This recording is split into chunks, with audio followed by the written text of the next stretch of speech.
Cinema മേഖലയിലെ സ്ത്രീകളുടെ വെളിപ്പെടുത്തലുകളും പരാതികളും അന്വേഷിക്കാൻ 4 വനിതാ IPS ഉദ്യോഗസ്ഥർക്ക് മേഖല തിരിച്ചു ചുമതല.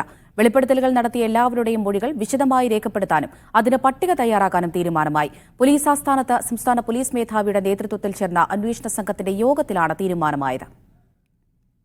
ആരോപണങ്ങളും വെളിപ്പെടുത്തലുകളുമായി രംഗത്തുവന്ന എല്ലാ സ്ത്രീകളുടെയും മൊഴിയെടുക്കും. മൊഴിയിൽ അവർ ഉറച്ചു നിൽക്കുന്നുവെന്ന് തോന്നിയാൽ പരാതി നൽകാൻ ആവശ്യപ്പെടും.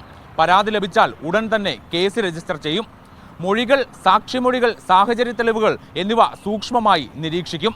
കോടതിയിൽ തിരിച്ചടി ഉണ്ടാകാത്ത വിധം അന്വേഷണവുമായി മുന്നോട്ടു പോകണമെന്നും സംസ്ഥാന പോലീസ് മേധാവി യോഗത്തിൽ നിർദ്ദേശിച്ചു. മാത്രമല്ല, വിവിധ സ്റ്റേഷനുകളിലായി സിനിമാ മേഖലയിലെ സ്ത്രീകൾ നൽകിയ പരാതികളിൽ രജിസ്റ്റർ ചെയ്ത കേസുകൾ പ്രത്യേക സംഘത്തിന് കൈമാറണം.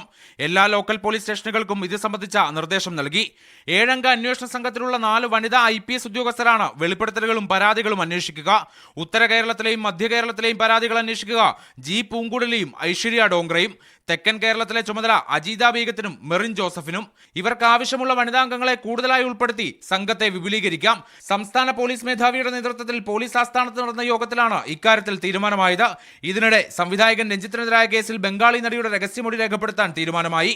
നേരിട്ട് വന്നില്ലെങ്കിൽ വീഡിയോ കോൾ വഴി ആദ്യം വിശദമൊഴി രേഖപ്പെടുത്തും. അതിനുശേഷം മജിസ്ട്രേറ്റിന് അപേക്ഷ നൽകും. കോടതി വഴി ബംഗാളിൽ വെച്ച് രഹസ്യമൊഴി രേഖപ്പെടുത്താനാണ് ആലോചന. നടനും MLA-യുമായ മുകേഷ് അടക്കം 7 പേർക്കെതിരെ പരാതി നൽകിയ നടിയുടെ മൊഴി G. പൂങ്കുഴലിയുടെ നേതൃത്വത്തിലുള്ള സംഘം കൊച്ചിയിലെത്തി രേഖപ്പെടുത്താനും തീരുമാനമായി. മീഡിയ 1 തിരുവനന്തപുരം.